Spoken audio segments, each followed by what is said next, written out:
Iman di malam yang ketiga ini adalah malam anugerah yang Allah berikan kepada kita. Seluruh dosa-dosa umat Islam diampuni dosanya seperti bayi yang baru lahir. Amin. Makanya berbeda orang yang dosanya diampuni oleh Allah, Allah berikan hidayah. Padahal mesin ini jauh dari tempat tinggal kita, karena kita diberikan hidayah oleh Allah, karena dosa-dosa kita telah diampuni oleh Allah. Kedua kaki kita ini diringankan oleh Allah untuk menuju tempat ibadah. Itulah kehebatannya bulan suci Ramadan. Allah menurunkan Al-Quran pada bulan suci Ramadan pada hari Senin, dan seluruh ulama sepakat bahwa Al-Quran diturunkan di bulan Ramadan pada hari Senin. Berbeda pendapat para ulama tentang tanggalnya. Ada yang mengatakan tanggal 17 Ramadan, 18 Ramadan, 19 Ramadan, dan ada juga yang mengatakan tanggal 24 Ramadan. Inilah ikhtilaful ulama, perbedaan pendapat antara ulama satu dengan ulama yang lain.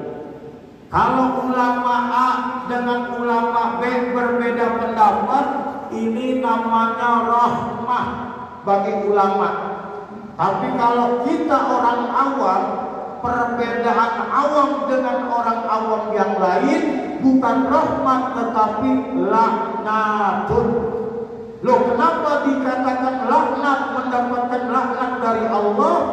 Karena umat yang berawam seperti kita lebih mengedepankan egonya dibandingkan kualitas ilmunya. Inilah yang malam ini hadir. Inilah orang yang mendapatkan hidayah dari Allah. Orang inilah orang pilihan dari Allah. Ini masih disaring sampai tanggal 30 malam nanti. Disaring. Pada malam yang ketiga, Bapak ini duduk di sop yang pertama, duduk di sop yang kedua. Nanti pada malam seterusnya akan berubah orang yang duduk di sop pertama, kedua, ketiga, dan seterusnya. Lagi disaring oleh Allah, lagi disaring oleh Allah. Istiqomah tidak orang ini. Karena kunci hidup itu, kuncinya cuma satu, sabar. Jadi kunci beribadah itu adalah sabar. Kalau kita tidak sabar, pasti bubar. Jadi kunci hidup dalam beribadah, beriman kepada Allah, kuncinya adalah sabar. Innallaha ma'as-sabirin. Allah beserta dengan orang-orang yang sabar, dan Allah cinta kepada orang-orang yang sabar manakala ia sedang menjalankan ibadah kepada Allah Subhanahu wa ta'ala. Jadi kalau bukan hidayah, Pak, nggak mungkin kita ini ibadah, nggak mungkin. Ini orang pilihan dari Allah. Sebab orang yang tidak dipilih oleh Allah masih numplak di pasar, masih ratusan ribu orang, bahkan jutaan orang sampai saat ini belum mendapatkan hidayah dari Allah Subhanahu. Kita telah mendapatkan hidayah, Pak. Yang jadi masalah buat kita, mampukah kita menjaga hidayah ini sampai selesai Ramadan? Mampukah kita menjaga ibadah kita sampai malam terakhir di bulan Ramadan? Itu permasalahannya. Setiap malam kita sholat Isya di bulan Ramadan sambil terawih membawa uang. Bukan masalah kita memberi ke kotak itu kecil dan besarnya, bukan. Yang jadi masalah, mampukah kita istiqomah setiap malam sholat tarawih, kita berinfak, bersedekah? Ini permasalahannya. Karena sabar ini butuh sesuatu yang dominan, butuh kualitas. Sebab kalau kita ibadah tidak sabar, pasti bubar, pasti bubar. Enggak mungkin enggak bubar. Ibadah itu butuh kesabaran. Berumah tangga butuh kesabaran. Bekerja butuh kesabaran. Menahan dahaga dan haus. Dari jam 4:30 sampai maghrib 14 jam kurang lebih kita tahan sabar. Padahal terik matahari begitu panas, tenggorokan kita kering dan haus, perut kita lapar. Kita bekerja tetap bersabar, mencari ridho Allah Subhanahu wa Ta'ala. Kita akan mendapatkan ridho Allah. Disaring orangnya. Ini malam ini kita hadir, besok malam ada yang gak hadir, besok malam lagi lebih berkurang dan seterusnya. Nanti malam ke-10 bisa kelihatan Pak. Malam ke-10 hari ketiga ini, hari keberapa nih? Ketiga, kedua. Hari ketiga di malam tarawih ini masih ngumpul Pak, masih banyak Pak, sampai di luar rokok. Malam ke-10 udah gak ada orangnya, udah sibuk dengan urusannya masing-masing. Ada urusannya pusing mikirin baju anaknya, celana anaknya, perabotannya, emas istrinya. Wah, sibuk kita dari dunia. Kalau kita ibadah gak sabar Pak, Masya Allah. Jangankan bapak-bapak, saya yang sebagai santri aja sibuk Pak.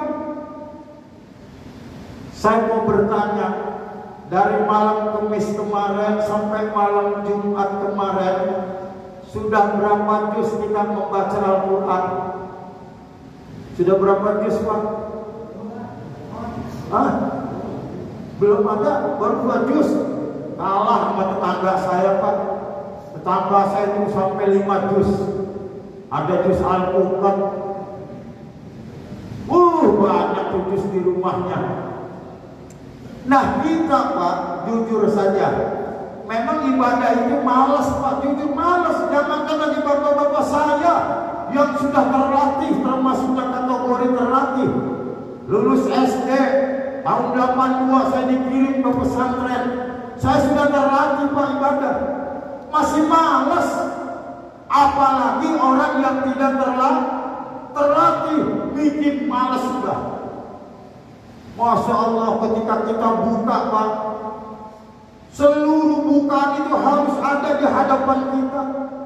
Dari mulai kolak cendil, bihun, bala-bala, mumplek di depan kita. Begitu sholat tarawih, karena kita kekenyangan cari senderan. Kenapa? Karena kekenyangan. Perut kita kosong. Bayangin pada jam 4 gak diisi.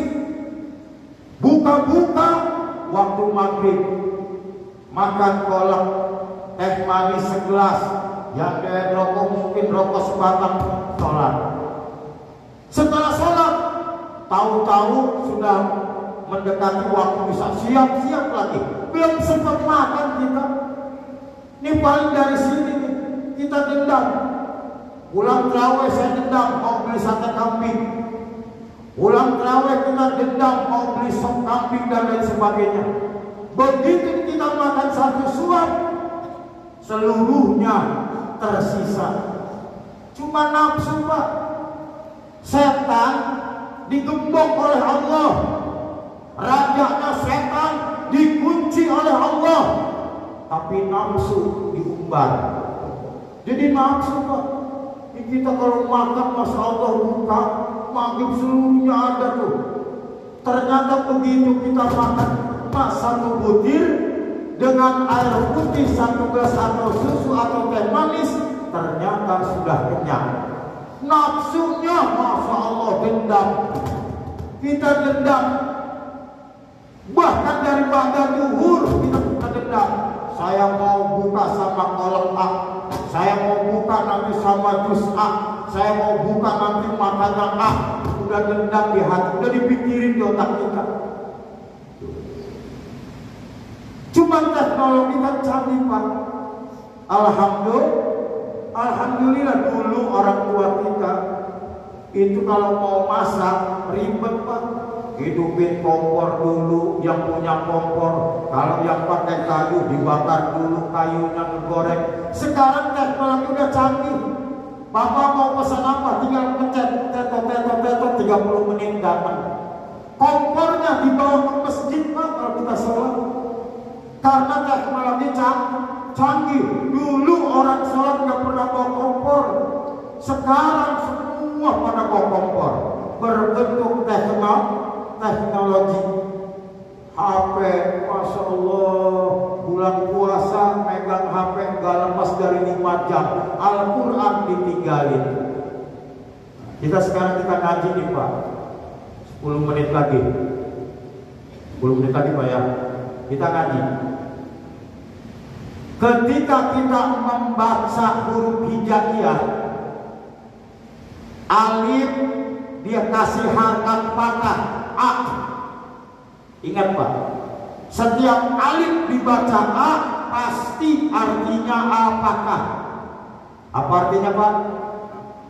Apakah?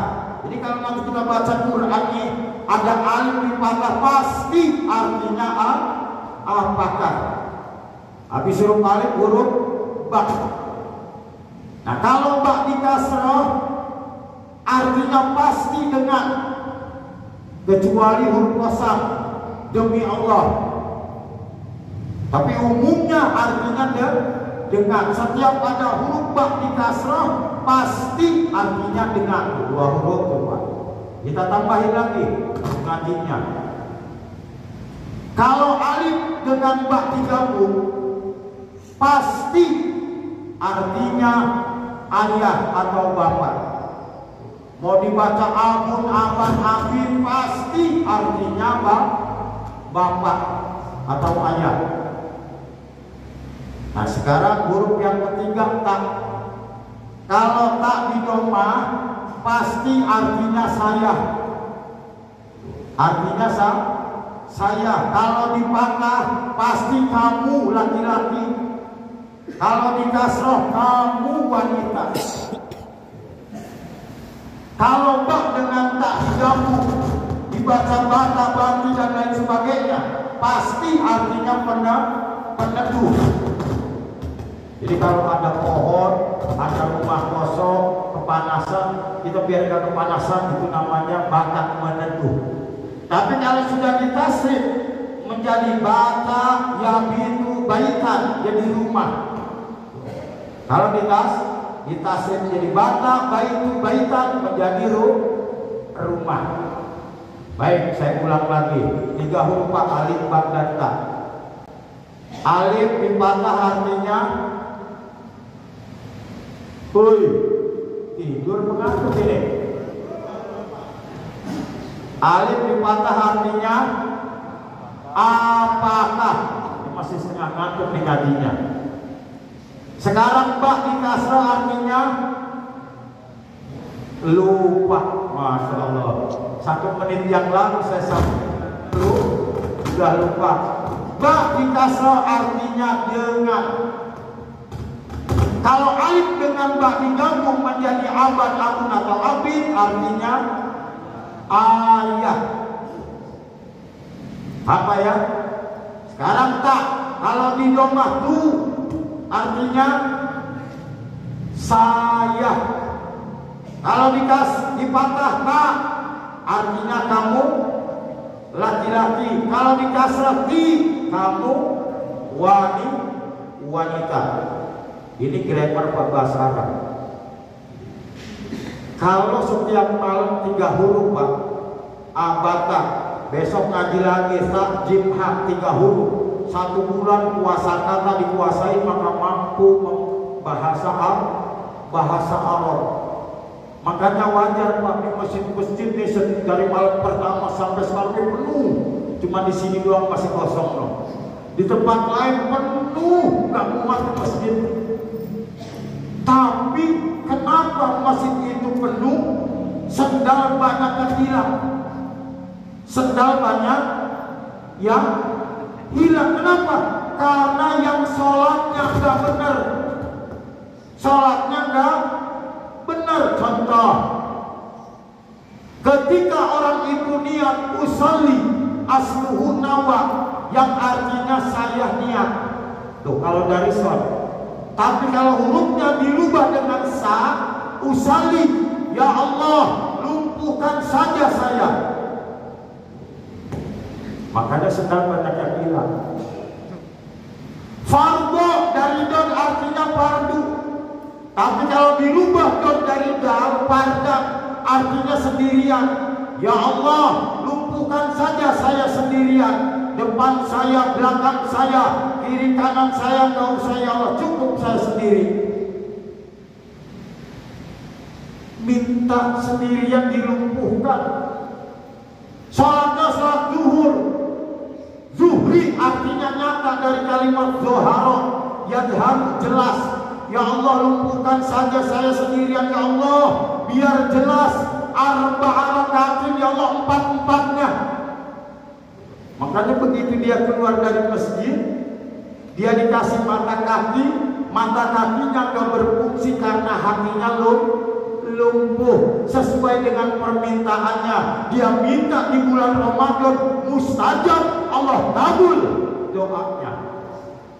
Dia mintanya salah, ya Allah lumpuhkan saja saya ya Allah sendirian, biarin yang lain mah gak usah ya Allah, saya aja ya Allah, 4-4-nya ya Allah. Makanya sedang banyak yang hilang. Bahasa Arab ini memang agak rumit Pak. Contoh saya kasih gambaran. Jangankan berubah huruf, berubah harkat aja, berubah harkat maknanya berubah. Saya kasih contoh. Sin, nun, ta marbutah. Ketika sinnya di domah sunatan artinya sunnah. Sin kecil, nun, ta marbutah. Ketika sinnya dipatah dibatasanakan artinya tahun. Dari sunnah ke tahun jauh sekali. Sin kecil, nun, ta marbutah, hurufnya sama, tapi harkatnya yang berubah, dibaca kasroh. Sinatan artinya gigi. Coba bayangin, salah nyebut hurufnya maka berubah artinya. Begitu juga ketika kita sholat. Kalau kita salah hurufnya di dalam sholat, pengertiannya juga ikut salah, artinya salah, perbuatannya salah, maka wajar tingkah lakunya, perbuatannya salah, karena sholatnya tidak benar, tidak sesuai dengan kriteria syariat Nabi besar Muhammad Sallallahu Alaihi Wasallam. Ini hidayah Pak. Orang yang kumpul di sini hidayah, yang tidak mendapatkan hidayah masih jutaan manusia Pak di luar. Mereka tidak diberikan hidayah oleh Allah. Mereka punya iman, tapi imannya sedikit, sehingga mereka tidak mampu beribadah kepada Allah Subhanahu wa Ta'ala. Ini sejadah ini Pak nanti akan bersaksi di yaumil kiamah nanti. Dua kaki kita ini menjadi saksi, dua tangan kita nanti berbicara, bukan mulut kita. Sebab kalau mulut kita yang berbicara pasti dusta. Kalau mulut kita yang berbicara pasti bohong. Bapak kan sering membaca surat Yasin. Dalam surat Yasin itu ada al-yawma naqtimu ala afwahihim wa tukallimuna aydihim wa tashhadu arjuluhum bima kanu yaksibun. Allah menyatakan al-yawma, pada hari ini kata Allah, nakhtimu, kami kunci lisan mereka, kami gembok mulut mereka, kami lakban mulut mereka, kami elek mulut mereka, nggak bisa berbicara. Dia punya mulut tapi tidak bisa berkata. Lalu apa yang berkata? Wa tukallimuna aydihim, dua jari jemari mereka yang akan berbicara. Ya Allah, pada malam ketiga bulan Ramadan tahun 2023 saya sholat tarawih di Masjid Al-Hidayah Pelabuhan. Ya Allah, pada malam ketiga saya mengambil uang saya dari saku saya untuk masukin ke kotak jariah. Ya Allah, bersaksi dan berbicara dua tangan ini. Wa tukallimuna aydihim wa tashhadu arjuluhum, dan bersaksi dua kaki kita. Ya Allah, kaki saya berjalan menuju masjid sambil naik motor, sambil jalan kaki, sambil naik mobil, sambil naik sepeda. Ya Allah, saya bersaksi dua kaki saya ke masjid. Ya Allah, dibonceng sama teman saya. Bersaksi Pak, kaki kita bersaksi. Kalau nggak percaya silahkan mati duluan. Ini pasal iman, masalah gaib. Orang yang tidak percaya kepada Al-Quran murtad hari itu, menjadi kafir. Saya hanya menyampaikan Pak dari Al-Quran itu saja. Nah, bagi mereka orang yang tidak sholat, bagi mereka yang tidak menjalankan ibadah Ramadan, kata Allah, ulaika kal an'am bal hum adall. Mereka itu seperti binatang jelata. Bal hum adall, bahkan derajatnya lebih rendah dari binatang. Jadi kalau mereka yang gak sholat, kata Allah, saya pun hanya menyampaikan. Ini Al-Quran Pak. Udah jam 8. Terus apa udah? Terus apa udah? Baik, saya tambah 5 menit lagi. Karena ada dua versi, ada yang bilang udah, ada yang terus. Jadi saya tambah 5 menit. Setuju? Baik. Saya mau cerita. Ada 2 ekor monyet. 2 ekor monyet. Yang satu mamah monyet, yang kedua anak monyet. Anak monyet ini mendengar ketika suara azan dikumandangkan di masjid, di musola dan lain sebagainya. Allahu Akbar, Allahu Akbar. Anak monyet bertanya, Mama monyet maksudnya. Itu suara apa, Ma? Kata mamahnya, itu suara azan, Nak. Anak monyet bertanya lagi, azan itu apa, Ma? Oh, azan itu adalah suatu panggilan menunjukkan bahwa sholat sudah masuk waktunya. Oh, begitu ya, Ma? Iya. Si anak monyet bertanya, Mah, kok kita nggak sholat? Kata mamahnya, kita mah monyet, jadi nggak sholat. Si anak monyet melihat orang berduyun-duyun. Ada kaum bapak-bapak membawa sajadah pakai peci, berduyun-duyun menuju masjid. Ada kalangan ibu-ibu membawa mukena sedang berjalan menuju masjid. Si anak monyet bertanya lagi, Mama, itu mau kemana? Mama monyet menjawab, itu mau ke masjid. Oh, mau ke masjid ya, Ma? Iya. Kemudian suara iqamah dikumandangkan dari masjid. Allahu Akbar, Allahu Akbar. Asyhadu an la ilaha illallah, asyhadu anna Muhammadar Rasulullah. Mama, kata anak monyet, itu suara apa, Ma? Itu suara iqamah. Iqamah itu apa, Ma? Tanda sholat mau dimulai.